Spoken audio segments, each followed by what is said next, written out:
Wesley the crazy man, shut your mouth. Shut your mouth. Shut your mouth.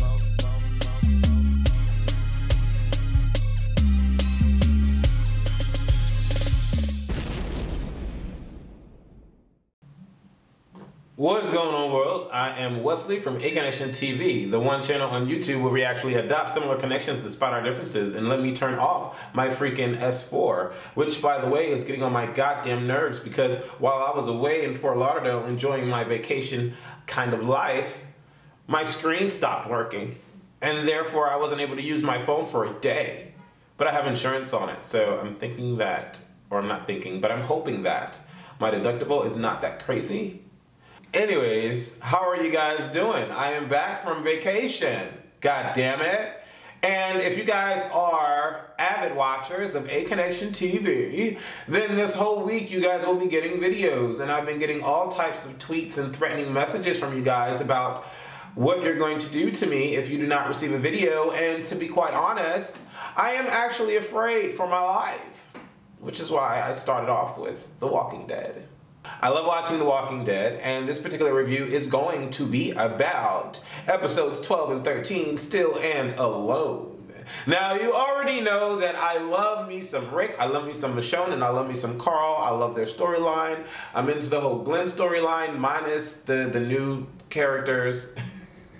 Y'all know I'm bad with names, but anyway, minus the new characters, I like the new Glenn storyline, but I can't say that I was like jumping for joy at watching Daryl and Beth in the whole episode of Still and watching the rest of it continue in the whole episode of Alone, which, by the fucking way, can we, I need to ask this question right goddamn it now, because I don't understand. How in the hell did they have Bob at the beginning of episode fucking 13, okay? At the beginning of episode 13, meeting up with Glenn and Daryl, and what was that all about? What was that about? I could not understand that. I am lost in the translation that was episode 13 Alone, because that shit made no fucking sense to me. I'm like, okay, I know that they said Walking Dead was coming up next. And I know that they had Maggie and Sasha and Bob and all of them in the previews of the next particular episode. So I'm like, why is Bob a fucking lone? Why is Bob wearing this wardrobe? Why does Bob have facial hair? Are we doing a past clip or are we doing a future clip? But then again, I'm like, if either or, if we're doing any of them, it doesn't make sense, because I'm like, in the past, Bob was with Sasha and Tyree, and now in the future, where the fuck is Sasha and Maggie? Like, and so we get through the whole episode of Alone, and it's not even fucking explained why they did what they did at the beginning of that episode. Not unless I'm very blonde, okay, and I just wasn't able to get it. But let's talk about episode 12, Still. Beth and Daryl. Now, the episode started off intense. Very, insane. Intense, insane.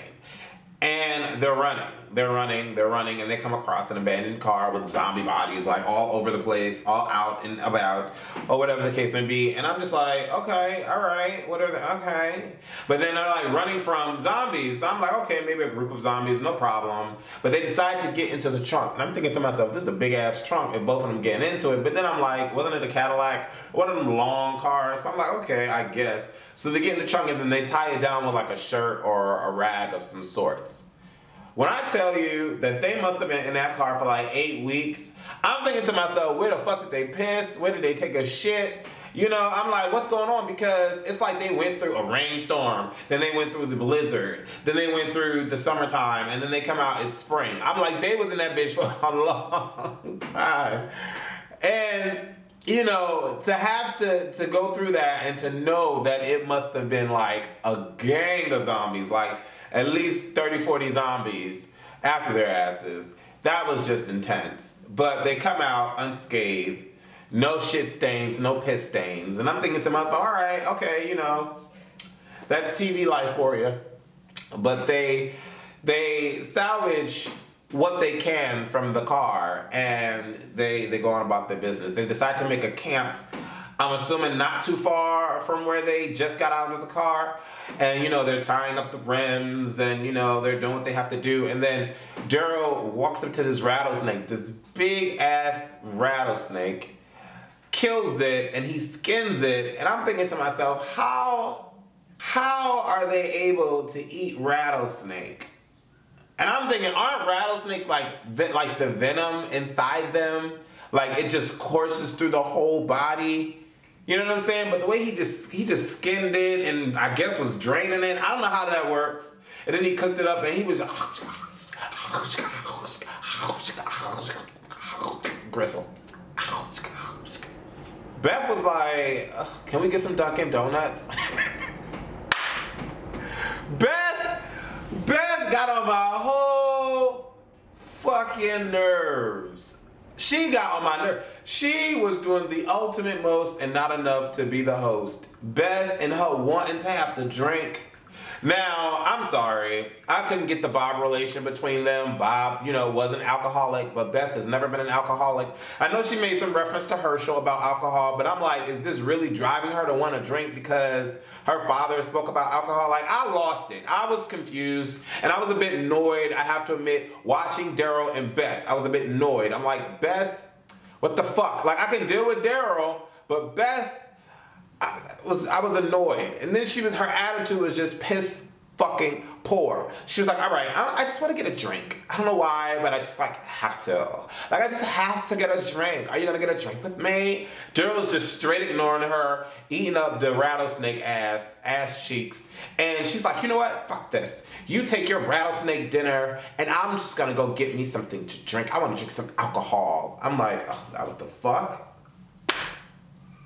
Like, that's the last thing on my mind, dealing in this post-apocalyptic zombie ass of a world. That's the last thing that I want to think about. Why in the hell would I want to be fucked up in the membrane, drunk as shit, and then zombies come and I can't get away because I'm fucked up? I can be quite peculiar when I'm drunk, and I will not be able to defend myself against a freaking bee, a roach, or a zombie for that matter when I'm drunk. But I'm like, all right. She's never been drunk before. She's a goody two-shoes. Maybe she just wants to be ratchet Beth. Whatever. Beth decides to go off on her own or whatever. Then she comes up to some zombies. Then she gets all scared and she's up against a tree like, oh my God, don't find me. Oh my God, don't find me. And then, of course, Daryl's behind there to have her back. And, you know, Beth's like, I can take care of myself. She gives that whole look, you know, like, I didn't really need your help. I was handling this. I'm like, Beth, all you did was throw a rock to the side to... Anyways, Beth, they come up to this abandoned building, and I'm thinking to myself, where are they? What's going on? I'm confused because I just didn't understand where they were, because wherever kind of building they were in had a lot going on with like governors and presidents and some shit. I have no idea, but there were bodies all over the place, clothes torn all over the place, money bags all over the place, alcohol all over the place, portraits. Like, it was just crazy. Like, it really was reminiscent of the White House, so to speak. I know not really, but so to speak. And, you know, Beth is collecting artifacts and shit. She's grabbed this Washington, D.C. spoon. And I'm like, all right, they're hinting at Washington, D.C. What's going on with Washington, D.C., right? That's what I'm starting to think of. And then I'm like, all right, where's this fucking story going? Like, what are they doing? Like, what's going to happen? Okay, like, we know that they went through a lot. But I'm like, all right, let's get on with it, right? Long story short, okay? They're going through this place. It's really dark and dank, and, you know, this girl finds a change of clothes, and I'm just like, all right, cool. She ends up stabbing the zombie that's been taken. She took forever to kill the zombie, and I'm just like, all right. And then Daryl's just staring there, watching her kill the zombie. She's like, you could have helped me. And then Daryl's like, I thought you could take care of yourself. I'm like, oh, chopped on that one, Beth. You were chopped on that one. Long story short, this bell goes off. This grandfather clock bell goes off, okay? bong, bong, bong. And then, of course, that calls the zombies. Now, all the zombies come after them, and they start running. They start running. Of course, Beth is loving her cute little outfit she just put on. But Daryl's like, you know what? Fuck this. I'm going to kill these motherfuckers. And he just starts hitting them. Bang, bang, bang, bang with golf clubs. Breaking the golf clubs on the zombies. Now I'm thinking to myself, maybe these zombies' heads are like brick. Because, I don't know, it'd be funny though. They can stab them in the head with a fork. But they can't demolish their brains with a golf club. Don't really get that because the golf club broke, and I just don't understand that. But then, you know, Daryl was feeling some sort of way because the zombie was not dying. Like, the zombie was looking at him like, and I'm just like, all right, Daryl's mad. But then he does a 4 clap, and then zombie brain splatters all over Beth's new outfit. Beth is pissed. She just got used to wearing Prada and everything that's nada, and now she got to take off her little shirt. I was like, oh, poor Beth. You know, poor Beth. Aw. But anyways, move past that. We come to this part where they get settled into like this, I don't know, this like bar type situation. And you know, Daryl's like shooting darts. And I'm just like, why are they showing these people's faces on the wall? I'm like, what's going on with this? What's with the symbolism, the metaphors, whatever? Are we gonna see this guy later on in the episodes? I'm like, what? I don't get it. And then, you know, Beth has a little breakdown moment and she starts to cry. And she's all about alcohol. And I'm just like, because Herschel wasn't even drinking that much. So I'm like, why the fuck? I couldn't understand why the fuck we're worried about alcohol, Beth. I couldn't get it. So she starts to cry, and then Daryl finally feels some sort of way, and he's like, you know what? Fuck this. He breaks the alcohol battle, and he's like, I know where we get some real alcohol. Peach schnapps is not it. So Daryl and Beth go to this abandoned, dirty, redneck, historical artifact of a house. And, you know, Daryl's like, me and Michonne found this place, and this is where we can get some moonshine. Let me tell y'all, 1 second. Had it been me, Beth would have got slapped 15 times with the right and 15 times with the left. This chick was doing way too much. And she was really annoying the hell out of me with her sarcasm with my boy Daryl. First of all, more Daryl fans than Beth fans, okay? I know y'all exist in the world. Second of all, why the hell are you gunning for my homeboy Daryl when Daryl is the only reason why your ass is alive? And then we gonna get to the motherfucking end where this bitch, oh, she got me mad. Okay. This girl, let me go to my iPad. I'm sorry. Let me go to my iPad. This bitch, I'm sorry. Y'all must love, some of y'all love Beth, but I don't fucking love her. Where we at? This bitch was just drinking game. When you ask people questions, and if they did it, they had a drink or some shit. Oh, I ain't never got fucked by 15 dicks in a row. And then of course, if the person did, they gotta take a drink. Trust, right? But anyway, they playing this whack ass game. And Beth is being so fucking funny, like so sarcastic and mean and just like stuck up and like, ooh, I just want to punch her in the fucking nose. Like, shut up. Like, she says, I never shot a crossbow. I'm like, wow, you really want Daryl to get liquored up? I'm thinking to myself, just looking at Daryl, you already know he has a pass for alcohol. And when he told you that he didn't want to drink, now you're really trying to reel him in, Beth? You're really trying to reel him in. Why? Like, it's really getting on my nerves. And I don't want to hear everybody saying this for the sake of him caring, because you don't have to fucking be drunk to let loose and care. Because, anyways, we're going to get to that. Then her next question was, I've never been drunk and did something that I regretted. Bah! She would have snapped. What? Beth! I couldn't believe her. I could not believe her. Then she was like, I've never been to jail as a prisoner. I was like, damn.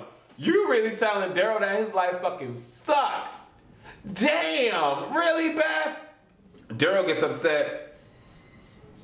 He takes some piss like 5 feet away from her. I was hoping that some piss would have rolled down and got on her boot or something, because I was pissed with Beth at that particular moment, you know. And then he starts to go off. He's like, I never ate frozen yogurt. Never got anything from Santa Claus. He said, he never cut my wrist looking for attention. I was like, ooh, oh snap, Daryl. And then, you know, they get all pissed and he's like throwing shit all over the place and he gets all, you know, all upset. And Beth is like, stop it, you're making too much noise. Cut it out, Daryl, cut it out, they'll hear us. Cut it out. You know, and then Daryl's like, well, let's go pay our buddy a visit. So they go outside, they pay the zombie a visit. And to be honest, this was one of, well, no, I like the scene where Beth was actually crying because Herschel died. That was, I was impacted by that because that was just like heartfelt. And, you know, when Maggie was, you know, when Herschel died. So it was amazing to be able to, and you know, Daryl had a moment when Merle died. He had a moment when Merle died, but when he saw Merle as a zombie. But Daryl grabbed me. Not so much like Rich and Carl does, but Daryl grabbed me emotionally when he realized that the reason why he was so closed off was because he blamed himself. When he said the governor walked right up to our doors, I was like, oh shit, what is he doing to me? I was like, wait, he making me feel something. Dude, better go ahead and act. Making me feel something. I was like, when he said that, I was like, damn, because that's the truth. The governor just walked right up and said, knock, knock, and just murked all y'all motherfuckers. Wrecked your whole world up. And although the governor is dead, yes, y'all still fucked up in the game because all y'all split apart. And he was like, I could have saved your father. I could have did something. It's all my fault. And then he just started crying, and then Beth held him. I don't know about, is it just me? Or did I really think that this script was trying to lead Beth and Daryl into having some kind of sexual situation occur? And you know what? I really would have broke my motherfucking 57-inch TV if that shit would have happened in front of my eyes. I know Beth gotta be like, is Beth, I think Beth is 17 or 18. Maybe she's 17 or 18. Maybe she's of age.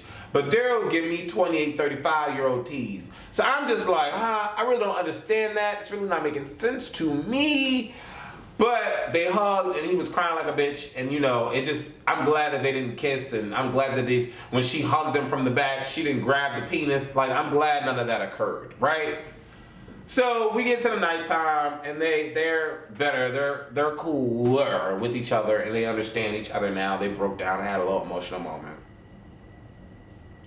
So, you know, we close off episode 12 still with them wanting to burn down their past, burn down that drunk, stupid game, burn down their lives, moments in their life when they actually, you know, don't want to, like moments that they don't want to remember. They burned all of that down in the house, or at least that's what I took away from that whole burning down and then sticking up the middle finger at the house.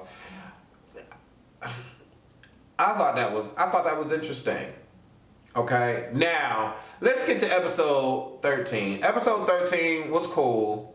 Like I said in the beginning, we started with Bob doing his little whole thing, and I really don't understand why we trying to make Bob relevant. Maybe he's relevant in comic books, but I'm like, really, all of a sudden now I'm supposed to be caring about Bob being by himself? But that's neither here nor there, because they didn't even explain what the fuck I saw at the beginning of the goddamn episode. So I'm just like, I really don't care about that.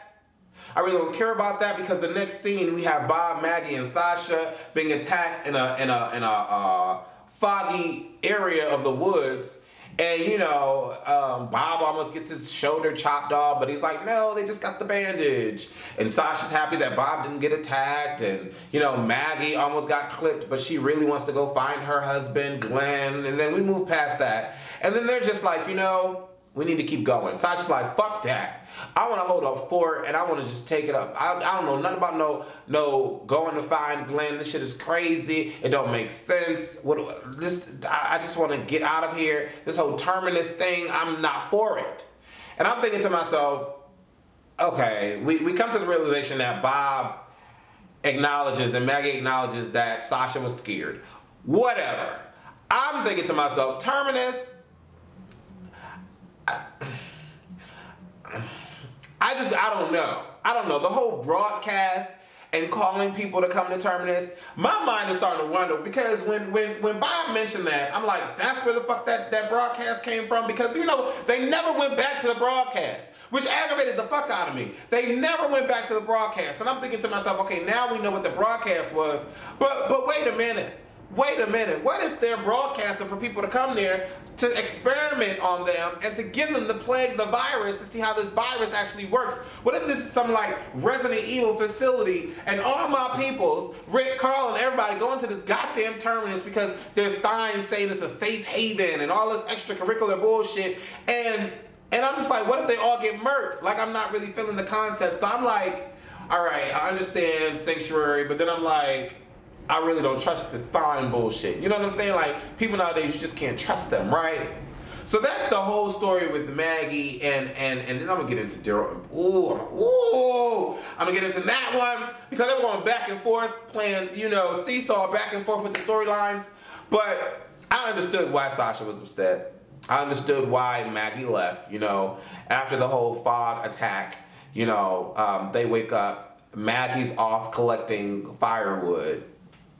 And, you know, Sasha's like, well, I don't think we should go get Glenn because I think Glenn is dead and this just doesn't make any sense. The following morning, Maggie gets up, she goes off by herself. Bob wants to go get Maggie and forces Sasha to go. Bob and Sasha are looking for Maggie. They come across zombies. They spend the night out in the woods and all this extra shit. Sasha's like, I'm over this bullshit. She can fend for herself. Let's be on our own. They come into this building, and I'm thinking that this building is tough. It's hot. It's Fort Knox. They better damn well own up in this building. Because I'm like, okay, come on now. Long story short, Bob plants a kiss on Sasha. Where the fuck did that came from? Because I really thought that Sasha and Tyree were getting it on. But then I'm thinking that maybe because Bob kissed Sasha and felt nothing, that he was like, well, I'm gonna just leave your ass here because you're not gonna fuck me later and you're not feeling me and I'm just gonna leave you here. I couldn't understand the concept of wanting to kiss the girl. And then the kiss looked passionate to me. And then he just like, all right, well, you made up your mind, I'm out. I'm like, damn, son. You gonna leave her because you didn't feel no cooties when your ass was kissing? I was just like, that made no sense to me. And I'm thinking to myself, maybe Bob is gay. Bob and Sasha split up. Sasha go into the building. She's feeling some sort of way. She gets up to these stairs. Like I said, the facility looked really, really cool to me. And then all of a sudden she breaks down and she cries. She goes to a window to look out the window. Something calls her to the window. I don't know what made her look out the window. But she looks down and she sees an ice cream truck, and she sees 3 bodies laying down on the ground, and it looks like Maggie, but it didn't look like Maggie to me when I was looking at it. It just looked like 3 bodies laying down on the ground, and I'm thinking to myself, who is this? And then all of a sudden, you know, Sasha's looking out the window, and she goes to like move the window, open the window falls and breaks. Then Maggie gets up because she was playing possum. And then, you know, all these zombies come out of the bottom of the building and around the ice cream truck, and they start attacking the girls, and then the girls beat them up and they win. I don't know if it was y'all, but I really thought Maggie was about to dice Sasha.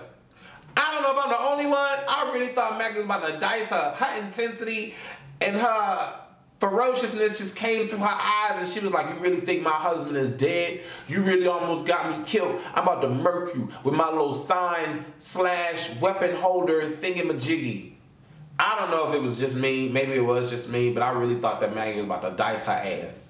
But she was like, no, your ass, you coming with me because you can't survive on your own, and I can't survive on my own, and we need each other. And I think that, you know, stop being a punk and let's go. Maggie like, Sasha like, okay, Maggie, let's go. So they go. I'm thinking to myself, how the hell they catch up to Bob ass so fast? Bob is like the most worthless character besides Beth on this freaking cast. And I'm just like, damn, son, 2 chicks done caught up to your ass that fast.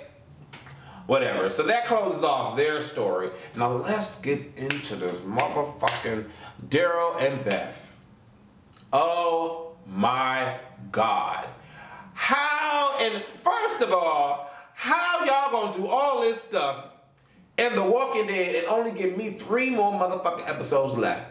Y'all got like 15 storylines happening out this bitch now. Y'all got Michonne and Carl and Rick. Y'all got Glenn with the damn G.I. Joe motherfuckers and the governor's chick girl, the whatever. I keep forgetting her name. Tyra, whatever. Y'all keep reminding me, and I keep forgetting her.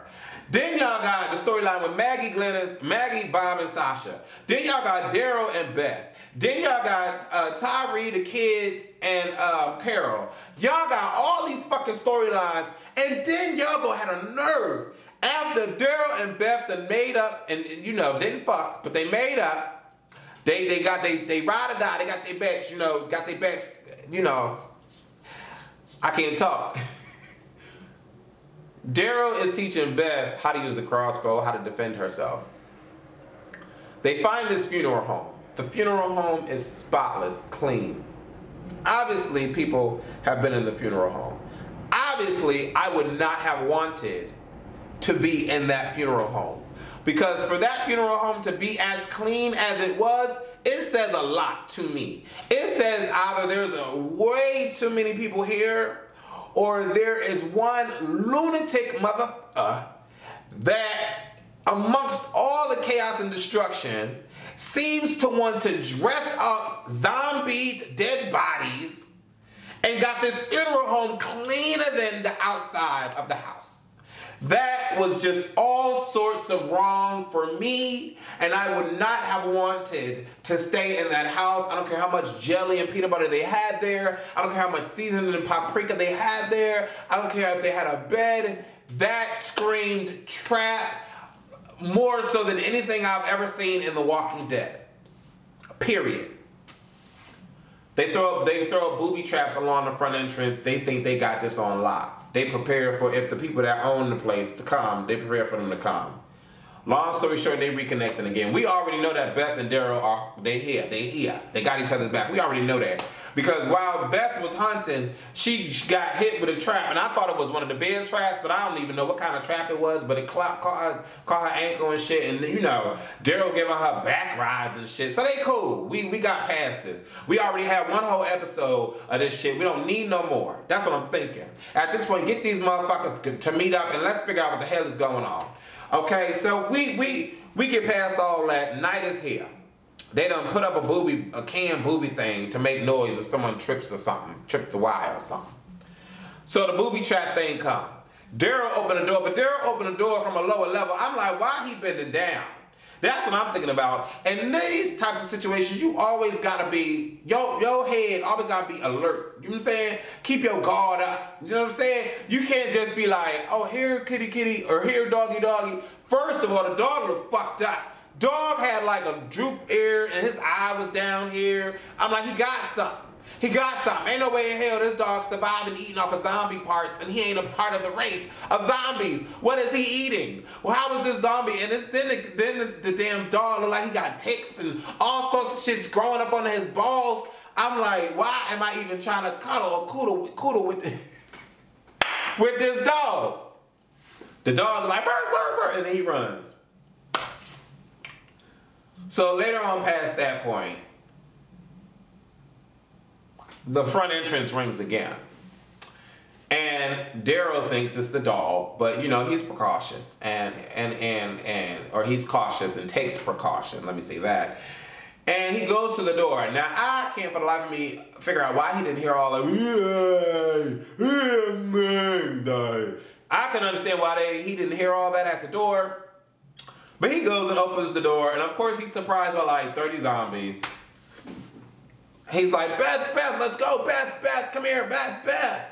So they meet up, they running. It's dark as shit. She go one way, he go the other way. I'm like, oh damn, they about to get split up, oh damn. Now, in my head, I'm like, I know this was a trap already. This was a setup. Daryl is a G unlike no other. He gets cornered in that little sanctuary where whoever owned that house was practicing fellatio with the zombies that was down there that he was playing dress up with. He turned the zombie bed and had the zombies come and he bang, bang, bang, killing, bang, bang, bang, bang. Then he go under Then he come out. Then he turn the other bed around. Bang, bang, bang, bang. Then he come up the steps. Bang, bang. Then he come out. Bang, bang, bang. He makes it outside. He gets out the house. And he runs up to the money bag. Now, I couldn't for the life of me understand why. When your ass ain't got no goddamn store, when your ass ain't got to pay for shit, why are you worried about some goddamn money, Daryl? Why are you worried about some fucking money? Just like Beth, why your ass worried about some goddamn alcohol? He come up to the bag of money sitting there on the ground, and then all of a sudden, this car is sped off. Poor Beth got kidnapped. She ain't that tough. She ain't that tough. I'm thinking to myself, this is some fucking shit. But you know what was the pivotal moment for me? In this episode, Daryl runs after the car. Daryl runs the whole freaking night down the road after the car. I was like, God damn. That moment right there almost had me choked up. It really did, because here we are. Beth and Daryl done went through so much shit from the prison and meeting each other and all this and extra shit and blah, blah. And now these dudes and dudettes really connected, because they both let out their demons to one another. Really, really connected and bonded, because they're the only ones left in their minds. And now Daryl is completely and utterly alone, and Beth has gotten kidnapped, and Daryl is just, once again, it's all my fault type of situation. When he falls to the ground because he's tired of running and have been running all night, and he comes up to a fork in the road, I'm just like, God damn it! Well, who took her? You know, and this is when I started to care for Beth, not so much, but kinda, but I'm like, who the hell took Beth? Then these redneck motherfuckers come up on my boy. They come up on my boy Daryl. And right off the rip, they walk up to Daryl. Daryl's down slouched like this, and he noticed feet walking up to him. When I tell y'all my boy Daryl got the burst of energy, he was drinking vitamin water or some Gatorade or something. He got up, bam, knocked homeboy out. Of course, he's surrounded by like 6, 7 dudes. One got a bow, the other got a gun, and all this extra shit. Daryl don't care. He cocked at the leader. The leader persuades him to not commit suicide, because obviously if Daryl would have killed the leader, Daryl would have been dead.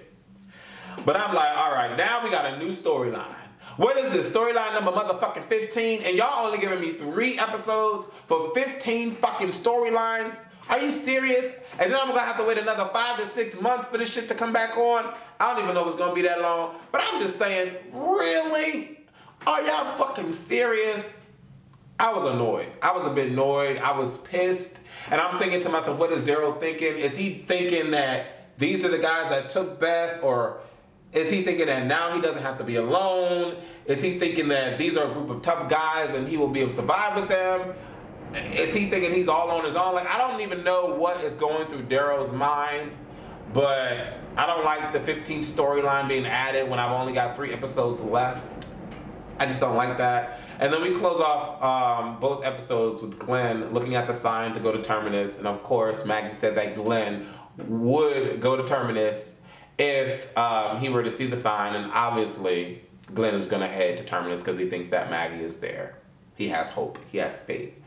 Let me tell y'all like this. If y'all not watching The Walking Dead, y'all some dumb people. Y'all need to watch The Walking Dead. The Walking Dead is off the hook. The next 3 episodes are going to be insane. And I'm very curious as to what's going to happen at Terminus. I'm very curious as to what's going to go on between Tyree and Carol. I'm very curious as how these 3 episodes are going to end. Leave your comments below the videos and let me know what you think is going to happen with Carl, Michonne, and Rick. Beth, what happened to Beth? Is Daryl going along with these dudes? Tyree and Carol, what's going on with them? And when is Glenn going to find Maggie? Great questions. Leave them below the video. Deuces.